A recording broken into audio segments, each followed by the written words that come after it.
Hey everybody, it's Mike Sullivan with Born to Shine. Today we have an awesome guest. His name is Steve Miller and he's a rock star. He is the director of curriculum at a really cool school in Buffalo, Wyoming, and that the district is called Johnson County School District Numero Uno, number one. So, Steve, thanks for being with us, man. Mike, thank you so much for the invitation. It's just an honor to be with you today. Oh well, man, it's an honor for someone like you to be on our show. So we're excited, and our listeners would love to hear your story, Steve. Like what your journey was like to become a director of curriculum, because that's a big responsibility. There is a lot of responsibility, and sometimes I don't know. I always say it's faith and it's family and friends, and so a lot of it has to deal with that. Some of it's just the right place and the right time, maybe divine appointments type of thing, if you will.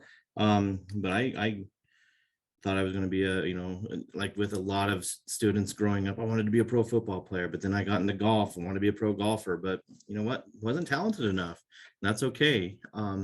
But so quite honestly, in my 20s, I was lost. I really didn't know what I was going to do. I dropped out of college a lot. And actually probably the only student in the history of school that I dropped out of two different colleges in the same semester. It was just a lot of whatever you want to call it, anxiety, not knowing what's going on, fear. But so what happened was I got married and I had to be responsible and take care of my wife, and soon to be, well, shortly after that, found out we were pregnant. So, okay, it's time to put on my big boy pants. So went back to school, got my degrees, and kept on getting degrees, and probably overeducated and all that. But just kept on growing and never, stopped learning, and that continuous improvement, but also reflectiveness, and trying to be empathetic towards others. And again, it's not been a straight up, pattern here. There's been setbacks too, but we, regroup and keep moving forward. So, just had a lot of great opportunities. I think the greatest opportunities though was when I was a teacher, middle school math teacher, and just connecting with kids and watching them grow, or even students that didn't them believe in themselves, even in math, but once they realize, oh, wait a minute, I can do it, and watching them take off, that's one of the greatest moments right there.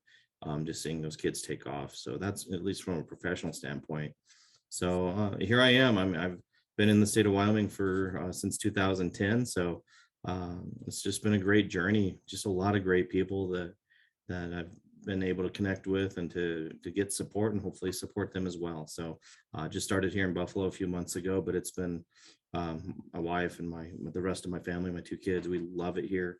And it's just a great place right now. It's a great job and a great place. We're just in a really good spot right now.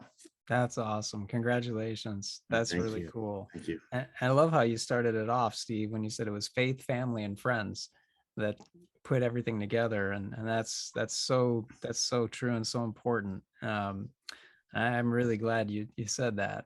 I think and divine appointments. I caught that in there too. I heard that. And Right. that's so true, man. It's God's so good, and putting us in the Sure right is. place where he needs us. So Exactly. And that's the learning part too, where sometimes I get ahead of myself, or get ahead of his plans, of God's mhm, plans. right. And sometimes I get too slow, or I'm like, okay, you're leading us here, but I'm a control freak sometimes. So I really need just to surrender. And I think that's the new season of my life, and my wife's life. We just want to surrender and let God do the rest, and just be obedient. If we want to go down this lane, which is, the core of my life. So, I mean, that's the sheer honesty, is just trying to, it's not about works to get to heaven. It's about, just relying on Jesus Christ as my personal Lord and Savior. I'm going to spell it out. That is I love it. the Yeah. total meaning of it all. And I'm not ashamed of it at all. That is who I am. And so that is what has saved me with a lot of different things in my life. So. That's awesome, man. I love that, Steve. And then same, this it's such a cool, I love doing these podcasts because they go in sometimes little spontaneous directions. Mhm. It's like music. We're doing the thing, and then Right. all of a sudden, oh, let's improvise. Okay. And I Yeah, love this exactly. because Man, what you just said is so true, and how God has helped you along the way and continues to guide you. And same for me. I pray it every day, all the time. God, please Yeah, guide me, even through the podcast, to ask the right questions, and right. to have continuous empathy for others, and allow grace, especially in Mm. California and Los Angeles on the 405. You need grace all the time. It's Right. crazy. So I get Yeah, practice every day, but I right. love how you're bringing, faith into this. So it's cool. Um, and speaking of faith and challenges, I know for me in third grade, my challenge was uh, struggling with ADD, OCD. I had A through Z. I had everything, and then Oh man. anxiety, depression, all this stuff. And I was like, wow, and why am I struggling? Why do things feel so dark? Why is my light, that light that we all have, that God gave Mhm. us, right, from birth, why does Yeah. my light, why is it dimming? Why is the whole world getting darker? And it was a real challenge. So um, I'm wondering if you had any challenges as a kid growing up, maybe K through 12. Um, yeah. Unfortunately, but also fortunately too, because going back to the faith thing, God has a perfect plan and perfect purpose. You even read the story of Joseph in the Bible, and you can question why he got sold by his own family, type of Mm, thing. So for whatever reason, I was abused by not my family. It was a neighbor kid mm, when I was pretty young, and that really shook my core, and not understanding a lot of what in the world's going on, type of thing. So in middle school years, a lot of depression, a lot of even mm. suicidal thoughts. So um sorry. and again, just being open, because maybe if it Yeah, can help one person, it's okay to be vulnerable in this situation.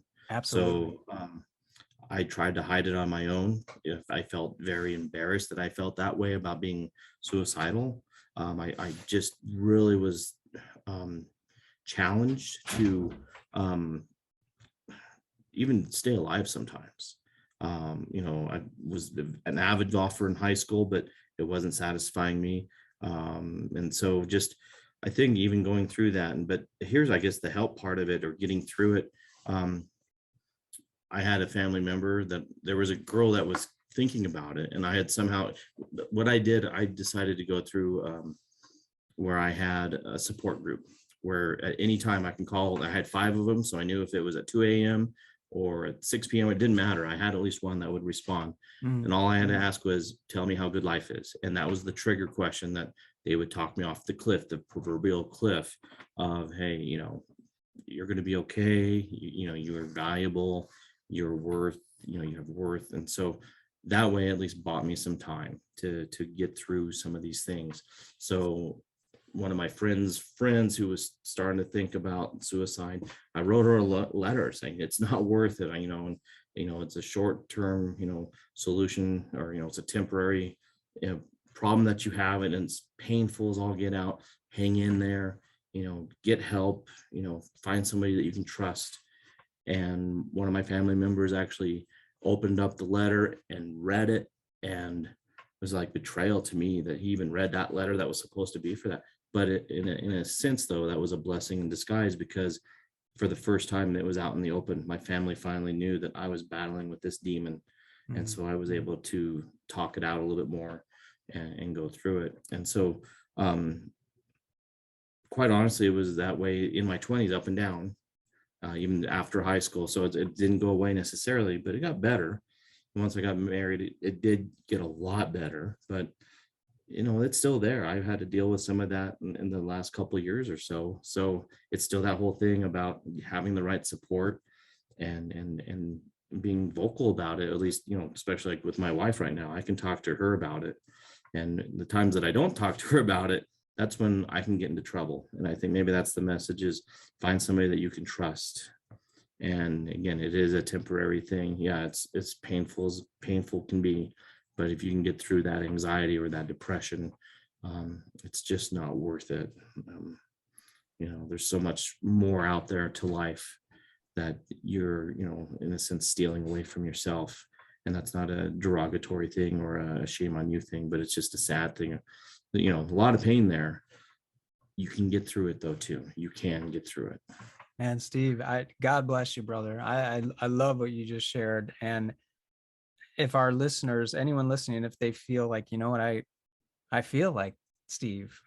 I can relate to Steve. I know how he feels because I feel that way. Maybe there's a young boy or a young girl or an older boy or an older girl or an older man or an older woman, whoever it is, Right. whoever's listening right now, what would you recommend for them to get through that? Because it sounds like, you know, having someone you trust, you mentioned that you Mhm. can talk with, getting some support. Any I'll just shut up. What would you recommend? Oh, there's another piece too that I remember. It was so painful. I wanted just to, drive the car in the garage and turn it on. But then I gave myself permission, um, 30 days from now, if you feel the same way, then you can go ahead and do that. And that's just for me. And that's probably not the best advice, but it guaranteed some time to process. It guaranteed some time for my body, my mind to reset a little bit. So that way, at least I never started attempting. So but again, at that same time, though, I needed to get some help as well. So there's different coping mechanisms, and I'm not pro medicine. I'm, medication for this necessarily. I'm not, there's great counselors out there as well. So that's just one of those things that you really have to figure out what's going to be the best direction for you. But I guess be proactive. A lot of times, if I was just a lot of it, I just sat there and just dealt with it. And sometimes it was quite honestly a bipolar type of thing for, sometimes within minutes of each other, I'd be like, I thought I was the king of the world. I could do anything. I could run a marathon. I had so much energy. Then all of a sudden, within 2 minutes, it was down the other way. And some of those tougher times. So not being reactive is not the way to do it. Being proactive and finding help, I think, is hopefully a good strategy, a positive strategy, finding something that would be beneficial. Steve, love that. That's such sound and profound advice, because if we just wait and think about it and think about it and wrestle with it, it's just going to get worse. So and that's being reactive, right? So taking a proactive approach and a preventative approach by teaming up with a great counselor, for whoever's listening, that's the key. I mean, Steve just shared it, and I'll even share it. It was the same for me. I went through the same dark road that you went through, Steve, and a lot of our listeners do. That's why I actually created this program, because I was there too. And I thought, yeah, maybe it's just time to check out. And it's just unbelievable how that happens to so many people, and we never talk about it. So I, first of all, applaud your bravery, and thank you for being so authentic. And I know our listeners are really appreciative of that, Steve, because they see that you struggled, but you still ended up being a massive success story. You know, you're at the top of the hill as far as education goes. That's, you know, director of curriculum is a big deal, and you're humble, so I'll just give you Oh, props. well, thank you. And the fact that you know are open and talking about this, I think is shows a lot of strength, a ton of strength. And sometimes people view myself, I used to view myself as weak when I was struggling with depression and anxiety. And I thought, what's wrong with me? And you know, my dad, you know, I love him, but it was a different generation. It was kind of the Right. suck it up, don't tell anyone how you feel. Right. And there's even, because we're bringing faith into it. I listen to Caleb. It's a Christian radio station. Yeah. Yeah, right. 100.3. And man, Yep. they got this song on there. I listen. It's uh, what is it? Truth be told, I think that's the title of it. Lie number one, something that number one, whatever it is. He's singing about, basically, we're just supposed to pretend. Like, someone asks you how you're doing, say never better. If you know how you feeling, great, everything's great. It's like, no, I'm not doing great. The truth is, I'm really struggling. And then there was a line in the song, truth be told, the truth is rarely told. I say I'm fine, yeah, I'm fine, yeah, I'm fine, yeah, I'm fine, but I'm not. I'm broken. You know, and so it was just, I love that song. So if anyone wants to listen to Yeah. someone opening up, that's a great song. Have you ever heard that song? No, I haven't actually, Oh, but I want to listen to it I'll now. find it and I'll send it to you. You'll All love it. right. It's Thank you. basically just saying, hey, it's so healthy for us to open up, and you know, God wants us to have fellowship with each other, right? And connect with each other and strengthen each other. And the same goes for what's going on internally. If we're feeling anxious, if we're feeling depressed, if we're beating ourselves up, basically, to just support ourselves, like Steve said, with someone that has the knowledge, a great therapist, and then getting with someone that you trust and you can open up with. Is Exactly. that fair to say? Kind of. Yeah, without a doubt. Without a Cool. doubt. And then, what's the other, what are you guys doing at your school district that you found to be helpful in supporting, especially, well, K through 8 for sure, but for their Mhm. mental health, their emotional health? Do you guys have internal programs, or do you bring in outside programs, or what's working? Well, I've been on the job 6 months actually to the day. I was just Okay. thinking about that. But Yeah. what's really cool though, we're really trying to bring in community partnerships, perhaps. Cool. It's not a Lone Ranger type of situation. We do have, a pretty solid social emotional learning program. Great. That's, just really trying to help students understand their emotions, how to, make good decisions. So that there's some programs like that, but we're looking at other avenues too, and we're not going to hide the fact that we're all battle scarred with COVID and For sure. fatigue with COVID. And somebody was mentioning this to me, one of my colleagues. Um, some of our students have, that's what they've known the last 2.5 years or so, or that's all they've known. And so the anxiety itself is going up, and all right, not even being able to, just formulate or even have peace, if you want to think about it. Yeah. There's been all this stuff about, their parents or, grandparents or friends that could potentially get sick and die. There's that fear in the back Right. of their minds. And so that already is that anxiety, or even like you mentioned too, which that's sort of like the word that we're really trying to hang on right now with me and my wife, is connecting. We're new to the town, we want to connect, but with mandates or, separating, or, not being able to meet as much as we'd like, humans, we just have that natural, and some of us are introverted like myself, but we still need human interaction.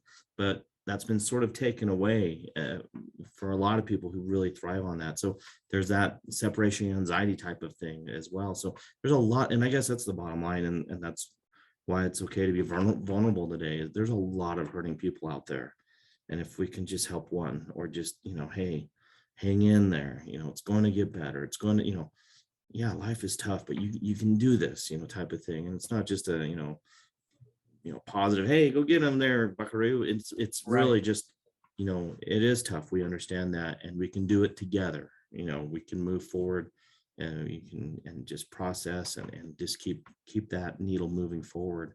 And we're gonna make strides, and we're gonna, speak life into others, and we're gonna let other people know that they are of worth, and they have value, and they do matter, they truly matter. And so if people can start believing that, especially if they are struggling with different, anxiety or self-esteem or depression, suicide, if we can just do that and turn around one person, then it's worth it. Absolutely. Well said. That was so perfect. I couldn't have said it better, and I couldn't imagine a better guest to feature than you, Steve. I mean, I really, God bless you, brother, and thank you so much for everything you've shared. And yeah, we're so grateful to have you here today. Thanks for being with Thank us. you. All glory to God and Jesus Christ, of course. So thank you for reaching out. It's just again, a divine appointment, I guess, as well. I'll just have to chalk it up to that for sure. Just thank you so much for having me today.